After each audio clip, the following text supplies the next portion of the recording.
I'm super excited about this series. There's something that, as I've been raised in church and starting this church, our sign says you don't have to believe like us to be with us, and I'm doing my best to build this community to be a place where you truly don't have to be like us to be with us. That somebody so far in the way that they think could come in here and be loved by us, hugged a few minutes ago, which is kind of awkward. We understand that, but helps bring us together. That would feel loved and accepted fully in this place, because there's no other place in the world where you get acceptance like you should get in the kingdom of God. And as I've grown up and I've gotten older and I read a lot, Bart said a few things lately. He's like, man, I don't know, you must think a lot and read a lot. And I do, and I think a lot and I read a lot. And I've been reading a lot lately, and as I've gotten older, there's some things that I learned and picked up along the way in religion. And remember, we just finished a shack, and Jesus was walking along with Mac, right? And he said, you're not really a Christian. He said something about religion, and Jesus said, yeah, I don't really like religion. It's too heavy a load to carry, or something to that effect. I botched that. But you get what I'm saying. And as a Christian church, we've picked up religion and we just keep heaping it on what we do. And then we ask people to come in and we say, hey, carry this religion load. It feels really good. And they get in and they're like, man, I don't like all the rules. I don't like all this. I don't know if I agree with these things. I don't believe like you. Right? So something I learned about myself, and I know it of you too, even though I know you or I don't know you. I know this about you. I know that you know a lot of things. Raise your hand if you know a lot of things. Come on, you know a lot of things. Keep it up if you think you're right about all of those things. There's some of you that are honest, there's some of you that are not honest. But the reality is we live by our worldview. The things that we know, we live by them. And we think we're right. But here's what I also know about you. Let's just rewind. I was going to say rewind to when you're 15, but some of us are just like barely there. But just rewind 15 years ago. About all the things that you knew 15 years ago. Or maybe for you it's 20 years ago. Or maybe for you it's 30 years ago. That's not me. I'm not even 30 yet. But maybe for you it's 40 years ago. All those things that you knew, like my son knows when he tells me how the world works and how things should be at 7 years old. You knew all those things, but the reality is my son and me and you were what? Wrong about a lot of things. So knowing that I've been wrong about things in the past, things I believed a year ago, 2 years ago, 10 years ago, 20 years ago, when I was 7 years old like my son, I know those things to be true of you today. And the thing that I know about myself right now is that I know a lot of things. I know I'm wrong about a lot of things. The funny thing is, you guys are listening to me. I know I'm wrong about a lot of things. I just don't know which ones I'm wrong about. I don't know. You guys I'm sure you would tell me. My wife does it all the time. She's good at it. These are the things that you're wrong about. But the reality is, when Bart said to me, he says, man, you think a lot and you learn a lot and you read a lot. The reality is all of us should be students of truth. We all should be taking our worldview, pressing it up against what we believe to be true, we believe to be false maybe, and sifting it together to find out what is truth, because that's a true worldview that we can live by. So in this series that we're jumping into, I'm calling it Why You Believe What You Believe. Why you believe what you believe, because there are going to be people who come into this community who believe something entirely different than you. I know none of you two have the same ideas about life and believe the same things. I just know it. You don't. We could sit down, I could throw out a controversial subject, and you guys would just differ. It doesn't matter which two of you I put across the table, you would differ. But the great thing about the community of God is that Jesus is what's most important, that we're seeking him, we're seeking truth, we're loving each other along the way. And all of those views can fit underneath the blood of Jesus Christ, the love of Jesus Christ for us. And in that, as we pursue God from the farthest points across from one another, as we get closer to one another and pursue Jesus, we get closer to Jesus. And we get closer to knowing one another and loving one another and serving one another better. And when we do that, it looks really awesome to people who are not part of this community. Why? Because there's nothing like the true, unadulterated kingdom of God, led by Jesus Christ and the love that he showed. So what I'm going to ask for, there's a long intro to this message this week. The last 10 minutes are going to be the real message. I'm doing a lot of prefacing because for the next 8 weeks, 6 weeks of a series, we're going to delve into some things. And it's kind of like your favorite TV show. There's going to be some cliffhangers. There's going to be some tension. We're going to walk away with a bit of tension. And you might think, oh yeah, he doesn't, I know what now that he talked, I know what he doesn't know. I know what he doesn't know. I know what he's wrong about. But the reality is I'm trying to say, I want us all to open up this chest of all of our ideas. And I want him to put them on the table little bit by little bit, because we have to be constant learners. John Maxwell tells us, he said, the illiterate of the future are not those who cannot read and write, but those who cannot unlearn, learn, and relearn. And the reality is we're on a life of unlearning and learning and relearning if we're honest with ourselves and we're seeking truth. But if we're also true, some of us got stuck along the way. Because we oftentimes think, man, I know what I know, and this is what I know, and I'm stuck there. But the reality there are truths outside of that worldview that are true, that we need to seek. So what I hope to do throughout this series, and it's going to be uncomfortable, and I want to say this to you, uncomfortable is okay. Tension is all right. Tension is where you wrestle because you care about something, and your worldview is coming up against something that's pressing on what you think to be true. And you think that that's false, but the reality is it's the things that you thought were false in your life that your truth pressed up against. And when you sifted and there was tension and you wrestled with it, you walked away with a different truth. Maybe it was the truth that you thought was false. So we're going to do that throughout this series. And this first week, it might be uncomfortable, but my goal for this week is I'm trying to highlight and illuminate the world that we live in beyond the tangible things that we can see around us. I want us to look at this, why we believe what we believe, and I want us to understand what we believe, and I want us to believe in the things what we believe, because what I've seen in the church is that we've been taught a lot of things that maybe we did not believe. Or maybe we just took them to be wholesale truth, but we didn't discover it on our own. And then what happens is a lot of children grow up in church, and what happens is they go off to college, and then the faith that they were given, the truths that they were given in their young life, they go out into the world, and science clashes up against those things. And what they do is they've had a house of cards built, and they walk away from the faith. And I think many of them do that unintentionally and needlessly. So I hope through the course of this series that we would grow deeper in our faith, and we would wrestle with the things that we believe. And not that just through the next 8 weeks, but we would become students and learners in life. That we would continually press sift our views through truth and find out what we believe and why we believe it. Because when we believe what we believe and we know what we believe and why we believe it, we'll act upon it.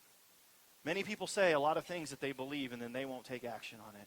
But for us, for Activate Church, I want us to act on those things that we say are so important to the heart of the Father and what we believe. Am I making sense here at all? Okay. So, many people, and I've talked about this before, many people are disconnecting from the church. The numbers are pretty staggering.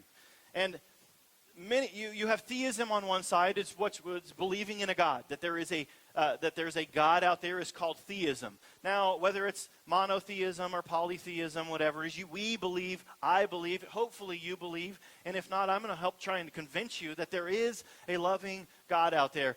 Not many gods, but one God, and this is the God that we choose to serve. But many people, not many, some people, it was about 8 or 10% of the population in America, believe that there is no such thing as God. And we grew up calling those people atheists, right? They don't believe that there's God. But the reality is that atheism isn't just disbelief in God. It's something far beyond that, and we're going to discuss that as I get through this morning. But atheism, I don't believe, is appealing. Now, this morning, I'm not trying to shift you from theism or atheism one way or another. I'm not making an argument for either side. I'm trying to illuminate, because this is kind of the bedrock that we're going to have as we go forward. It's a building series. I want you to think of the next 8 weeks, 6 weeks of teaching as one long message broken up into 6 little parts, okay? And there's going to be some tension in there. And we're going to be okay with the tension, right? I want to see everybody's head nod. No, I got some no's out there. Doggone it. Okay, I didn't see your head nod. Okay, I think I saw everybody's head nod.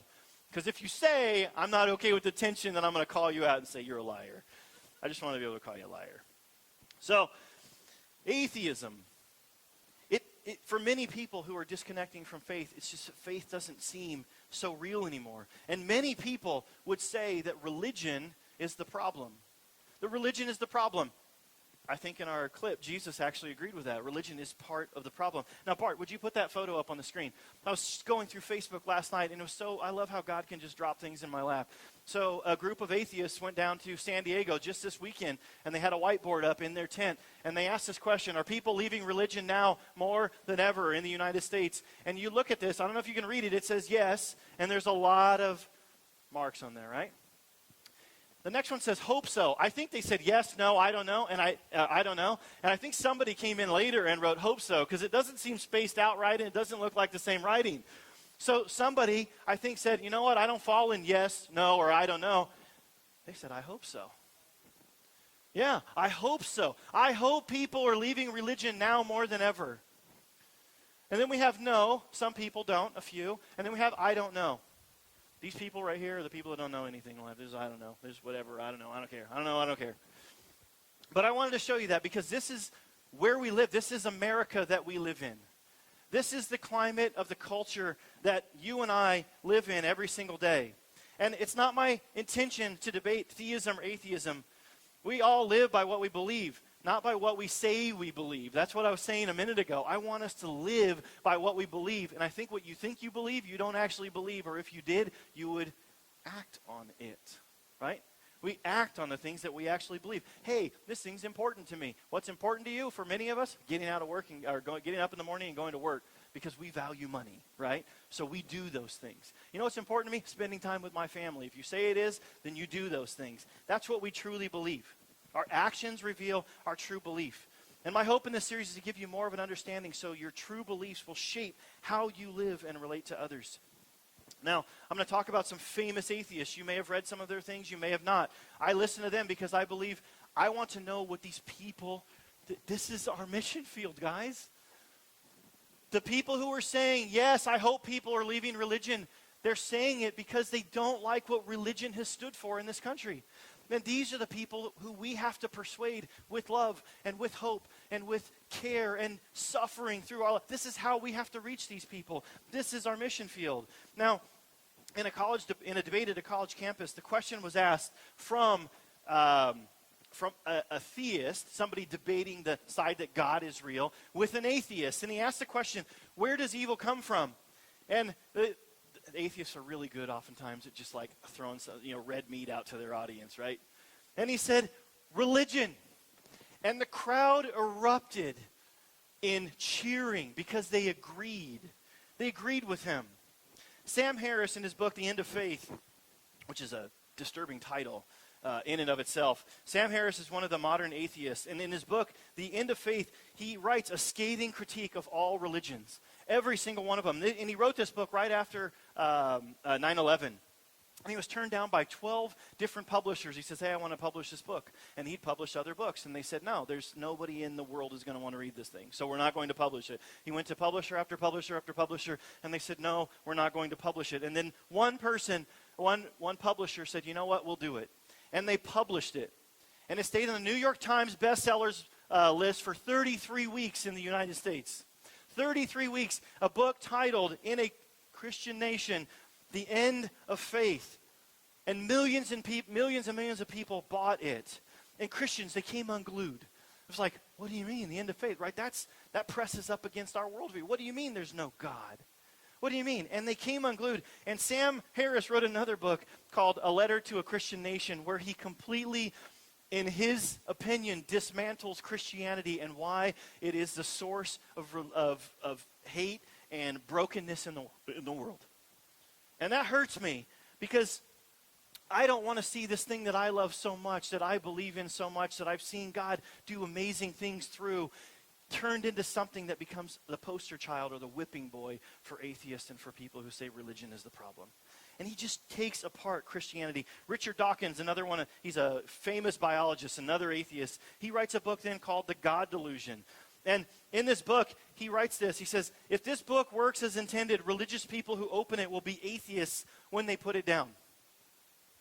There's a dismantling of religion that is happening. And it's not the religion that we know. It's not the God of Jesus Christ and the love that he was. It's this layer that we've put on top of it. So Richard Dawkins writes that if this book works as intended, religious people will open it and will be atheists by the time they put it down. Christopher Hitchens, God rest his soul, was another one of these famous atheists, a friend of Richard Dawkins and Sam Harris. And he wrote a book then after Sam Harris paved the way. He said, God is not great. How religion poisons everything. God is not great. How religion poisons everything. And these guys were invited everywhere. Man, they're on college campuses. They're like the new rock stars among atheists and free thinkers. And they're going on and voicing that religion is the problem. Now, I want to say this. Many people at this point, see, people didn't run toward atheism. They didn't say, man, these guys are right. They didn't run toward atheism. They were just running away from something that they did not believe anymore. And when these people ran away, when thousands and thousands and millions of people said, you know what, I think there's something to what these guys are saying. I believe maybe the church, religion is potentially the problem. Many people, 23% of the population left the church in droves, and they created this new entity called the nuns, the people who don't believe in religion at all. And I've talked about them before. The nuns are primarily 35% millennials. They're primarily male, and they're educated. They're thinkers. They're wrestling. And I can't speak for everyone, but the migration from Christianity, I believe, you don't have to believe with me. You don't have to believe it belong. The migration away from Christianity, I believe, lays squarely in the church's front yard. I believe it belongs right on our porch. The migration from Christianity is the church's fault, in my humble opinion. It's not the message of Christianity, love, and who Jesus was. Many people who don't believe in God will say, man, we believe that Jesus was a good guy and had good things in his heart, right? They'll talk fondly of Jesus. But I believe the church has distorted the message and the messenger. We've distorted the message and the messenger because we put this layer of religion in there that you have to believe like us to be with us. You have to believe just like me or I won't accept you. To get my love, you have to believe like me. And that is not what Jesus called us to. It's not the nuns' fault that they feel this way. It's our fault. It's my fault. It's my fault for living this way. Here's why I say that. Because people, if you read the Bibles, you read the scriptures, you read the New Testament, it talks about what Jesus did. It essentially is a lot of stories about what Jesus did day to day. And what we find in the person and work of Jesus Christ is that people liked Jesus. Like people who were not Jews and didn't believe in God, they met Jesus and loved him. So much so they invited him to their parties, and he sat with them, and he was with them, and so much so that his people called him a drunkard and a sinner because he loved them so much. He went to them to show his love to them, and they loved him, and guess what? He loved them back. Jesus loved people and accepted them fully right where they were. He loved them back. They loved him, and he loved them back. And if our Christianity isn't compelling, if it's not attractive, if it's not sticky, if it's not something that people are drawn to, then we're screwing this thing up because Jesus was not that. They loved him and he loved them back. But the reality is our people are saying the church is not a good representation of who Jesus was. See, the deconversions that I hear about all the time, I listen to podcasts, people deconstructing their faith and deconverting. The deconversions convince me that we have the wrong version of Jesus. At least that's what we're portraying to the world. We have the wrong version. And I want to correct that in this series. In the way that we portray Jesus, and the way that we are the church. I want that to be the heartbeat of what this church is, who we are. I want to present Christianity in a way that it hasn't been presented to our lost and dying country, America. America has gotten worse, and I believe it lays squarely at the feet of Christians and Christ followers because we have not loved well, we have not accepted well, and we are not on mission. We make things comfortable for ourselves just as the world does, and we hide out in our little bastions of freedom that we've created with people who believe like us, think like us, and live exactly like us. And that is not what Jesus called us to do. The version of Christianity we have presented is the wrong version. I call it the New American Standard version of Christianity. It's not appealing, and in some cases, and we're going to explore this over the next 5 weeks, I don't believe it's even accurate. There are things that we do, things that we're about, things we believe, and the way that we act. I don't even believe some of them are accurate. That's why I said there's going to be a little bit of tension. There's going to be a bit of tension going forward in the weeks to come. And this was just my intro. You can laugh out loud if you want to. Now we're going to get to what I wanted to talk about too, the groundwork that I want to lay. So here's the heart that we just talked about, and now I want to talk about atheism, because if we're walking away, these people who are stepping away from faith in droves, whether you believe it or not, if you're in the camp of Christianity and you take a step away from Christianity and call yourself the nuns, you actually took a step towards something else, and that something else is called atheism. I don't believe that there's a God. I don't believe this thing works. I don't believe what it is. So I want you guys to have an understanding, a modern understanding of what atheism is, because atheism is not what we grew up thinking. It's just a disbelief in God. Or I don't know. It's not agnosticism, and it's not atheism. It's something very, very particular, and it's, in many ways, it's very uncomfortable. And we're going to go through some of those things right now. I'm not trying to talk down against atheism. Many people believe it, and they are welcome here. I hope, guys, let me tell you this. I hope that this can be a place where atheists can come in and say, you know what, I think everything that this church believes is wrong. But they'll sit here and explore faith with us as we serve, as we do beach cleanups, as they sit at our kitchen table and swim in our pools and do life with us, because that's what's going to show them the love of God, that's going to change their thinking and change their belief. That is the path going forward. So I want you to know where they're at, or where many of them think they're at, but maybe wouldn't even agree where they're at. So atheism. To move away from something, I said this, to move away from something, you have to step towards something else. And many people are stepping toward atheism. Now, the new atheists have updated us on what it means to be an atheist. Atheism is not just a belief system, a disbelief in God. It's actually a complex belief system that logically leads to very uncomfortable realities. And this isn't a critique of atheism. Most accept something before they know what they're stepping toward. Many of you accepted Jesus Christ before you knew that he would say, hey, come and see, because he says, come and see, come and taste and see that I'm good. And then he says, come and die. I don't mean a literal death. I mean, come and lay your life down for the cause of the kingdom of God. That is the process of becoming a Christ follower. Come and die to yourself and pick up what is good and noble and loving of me and live that life going forward. We didn't all know that when we started. I didn't know that when I was 4 years old in a Volkswagen Rabbit in a Fedco parking lot and I gave my life to Jesus. I didn't know that, but I know that now. And people who are stepping towards atheism, I believe they should also know what they're stepping towards. So we're going to talk about that. My approach isn't to dismantle atheism, only to update us on what it means to be a purely naturalistic atheist. And some of these things are going to be unsettling, but let me say this. Uncomfortable or unsettling is not proof of an untruth. What does that mean? Just because something is unsettling or uncomfortable doesn't make it untrue, right? Are you with me there? Something can be unsettling and true at the same time. Let me tell you this. So your nose, you count on it every single day. Raise your hand if you can smell. Raise your hand if you know that when you smell something, it's because the actual thing you're smelling is entering your body through your nose. So think about the most disgusting things that you've ever smelled. I'm not even going to say. I can see it going across your foreheads. Some of you are proud of those smells. I know that because I've been there. But what I'm saying is if those smells have entered your nose, those items have been in your nose. That has been in your nose. Now that is uncomfortable, right? That you're breathing whatever is on your mind right now. And it's entering your body. It's uncomfortable, but it is truth. One of the unsettling things that I'm growing, as my kids are growing older, my daughters are getting to an age where they're going to start liking boys. That's very unsettling.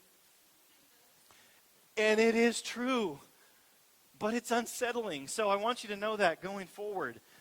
Atheism, some of these things that we believe to be true, they might be unsettling, but they are true if you believe these worldviews. So atheism is this complex belief system.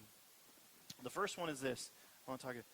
Once God is gone, the illusion of mind is gone. The universe is governed. So the illusion of mind is that if the universe is governed by the laws of physics, then there is no such thing as mind. There is no you.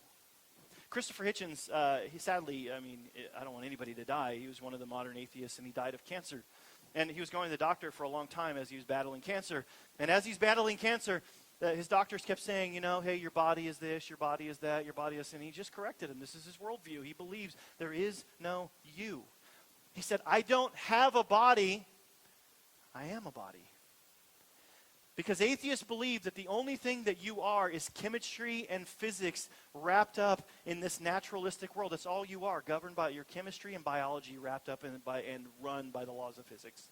That's all you are. Now that's unsettling. There is no you. You are chemistry and biology governed by the laws of physics. You don't have a body, you are a body. I'm not saying this is true. I'm saying this is what atheists believe. If you're a good atheist, this is what you believe. You are not you. You are just a being that got named. You're just biology and chemistry that got the name of Gary, of Jeremy, and you're roaming around this earth and you're doing your thing. Now, I don't know about you, but I can't really live that way. That's really hard for me to live that way, that I'm just looking at my wife who committed to me. I can't believe that there's just chemistry and biology, that I have to believe there's something else there. That's unsettling to me.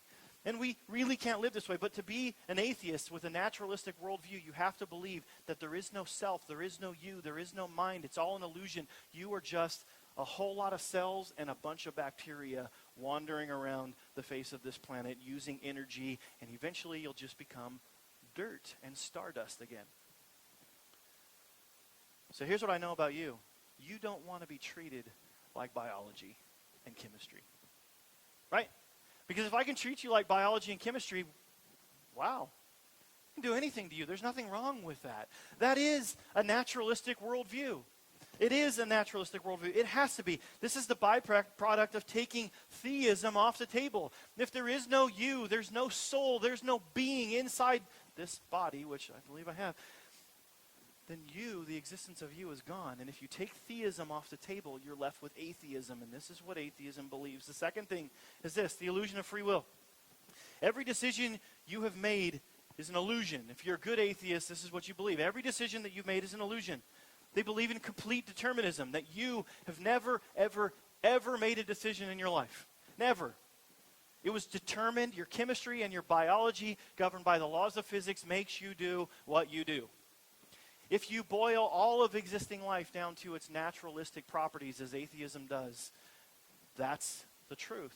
There's an illusion of free will, but there's no such thing as free will. Stephen Hawking, you guys all know Stephen Hawking, right? He's dying of ALS very slowly. He lives in a wheelchair and speaks through a really complicated machine, which is amazing. But he's a brilliant mind. He wrote this. Stephen Hawking wrote, man is determined, but it doesn't matter because you can't do anything about it anyway. I've noticed, and he says this is funny, I've noticed that even people that claim everything is predestined and that we can do nothing still look before they cross the road. That's funny, right? What I'm saying is, to embrace atheism, you have to embrace some really uncomfortable worldviews. And yet it's really hard for us to live that way. The third thing that I want to talk about is value. There is no such thing, if you're a good atheist and you take theism off the table, there is no God. We're all chemistry and biology, governed by the laws of physics. Value is nothing. There is no thing as actual value. If I brought you a box of values, it would be what? Empty. There is no such thing as value. Value is an illusion. Value is a complete illusion. And freedom is an illusion. Value is an illusion. Justice is an illusion. So when we're talking about your body just being chemistry and biology governed by the laws of physics, I know you don't want to be treated as if there's no you. You're just chemistry and biology. The truth is that you want to be treated as though you have what? Value. Each and every one of us do. But if you take theism off the table and you're a pure atheist, this is what you have to believe, that there is no value. We just evolved into a mass of living cells, biology and chemistry, that function. There is no value. Justice is what it was predetermined to be. Justice is what it was predetermined to be. It's a construct of our own minds, that we don't even have. It's just a construct of something that we are living by. The fourth thing that I want to talk about is that if you're a good atheist and you take theism off the table and you live a naturalistic life, something came from nothing. See, there's no coherent theory of where everything came from.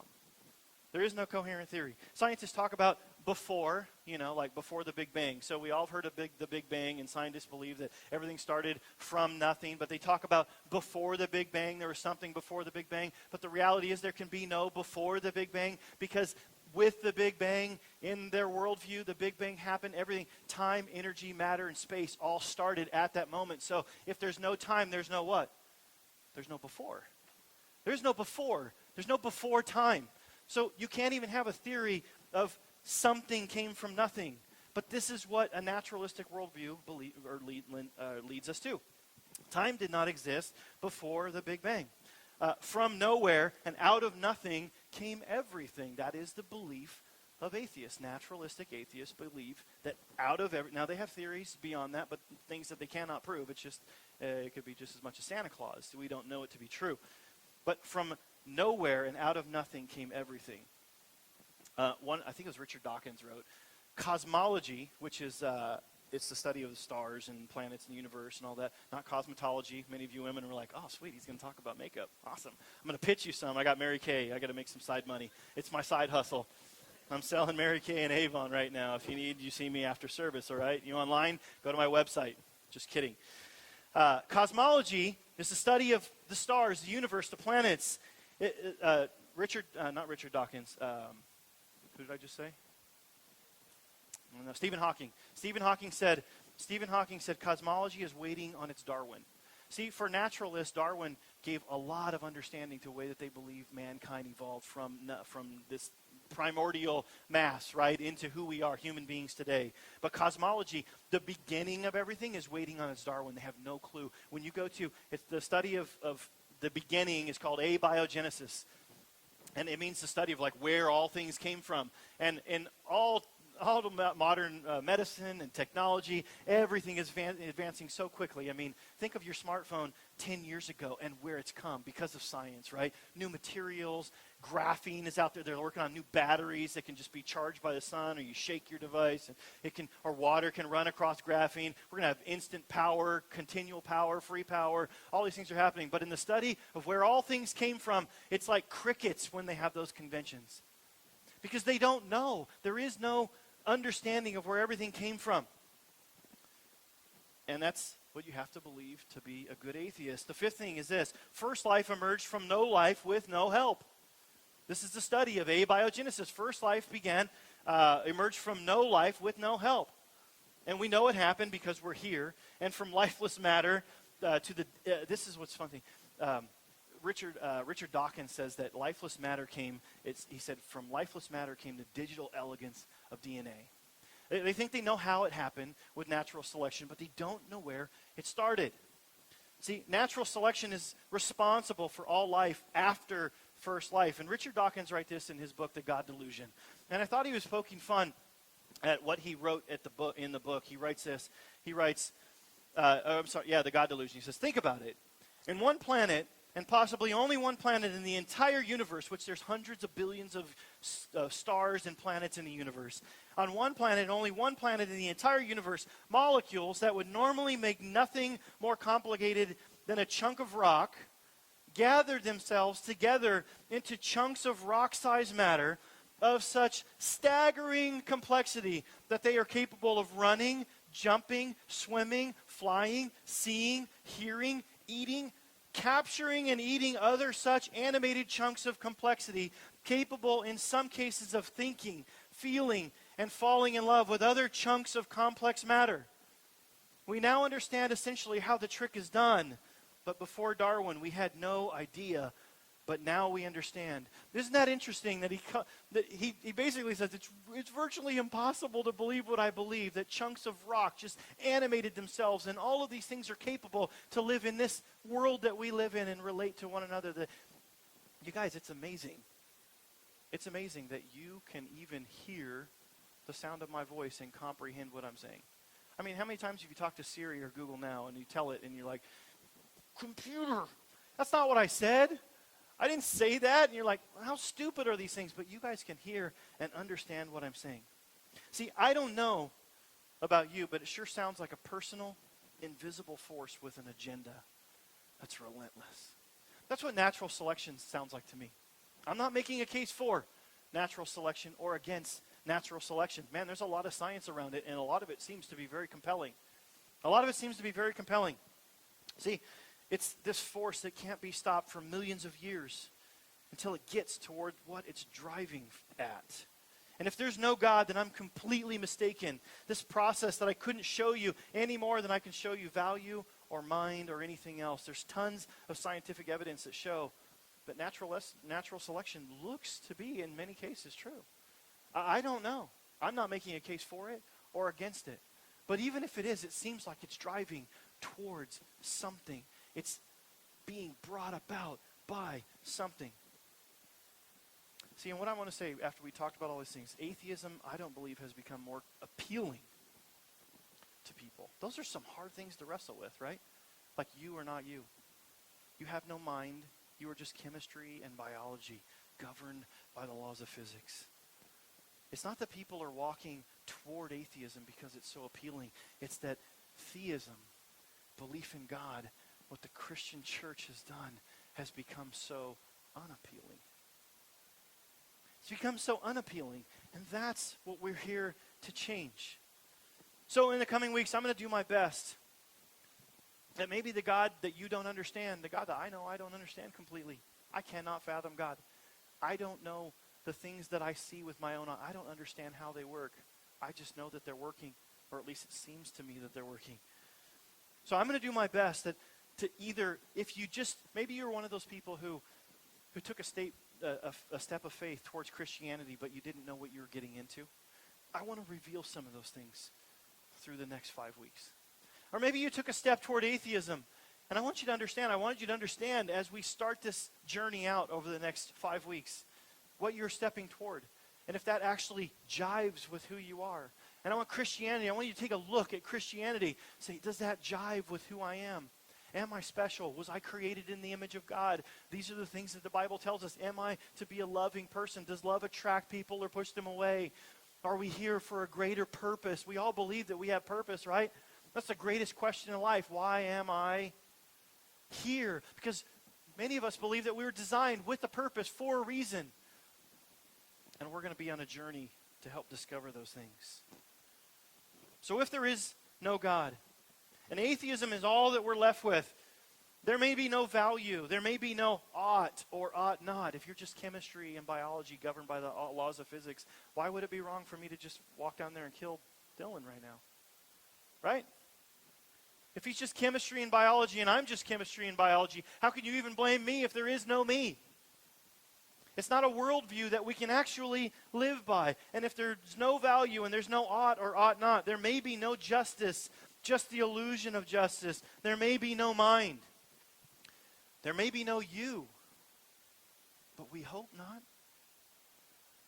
Give hope. But we hope not. We hope there's more. We hope we are more. Our only hope for that hope is God. Our only hope for that hope is God, because that hope does not rest in the camp of atheism. It's just chemistry and biology governed by the laws of physics. But we hope, if our only hope for that hope is God. So who needs God? I'm going to say this. I do. And I hope over this journey, over the next 5 weeks, if you just believed what you believed because you believed it and somebody told it to you, I want you to wrestle with some of those things. I want you to make Jesus personal for you. I hope to illuminate him that way. I hope that the God that we serve becomes greater, because if you know God and you love God, your belief system will change and you will act on what you believe in. And when we act on what we believe in, if that is aligned with truth, then we will be, as we sang about, an unstoppable force. Would you guys bow your heads? Jesus, thank you for your word. Thank you for our minds. Thank you for our being. Thank you for our purpose. Thank you for hope. God, I pray that as we move forward, that we would become a more attractive church that shows your love in so many different ways, that we would understand why we believe what we believe, so that our worldview doesn't get dismantled when some life crisis comes, or when somebody tells us a piece of fact about something we believe and we allow the house of cards to fall down completely. God, I pray that you would challenge us. I pray that we would be challenged by one another, and I pray that you would illuminate the things that we know we're right about, that you know we're wrong about, and that we would make some changes in our life, and we would believe new things, that we would unlearn, relearn what is truth. We thank you for this journey and this process that we're on and in. We thank you that we get to be together in it. We ask these things in your name. Amen.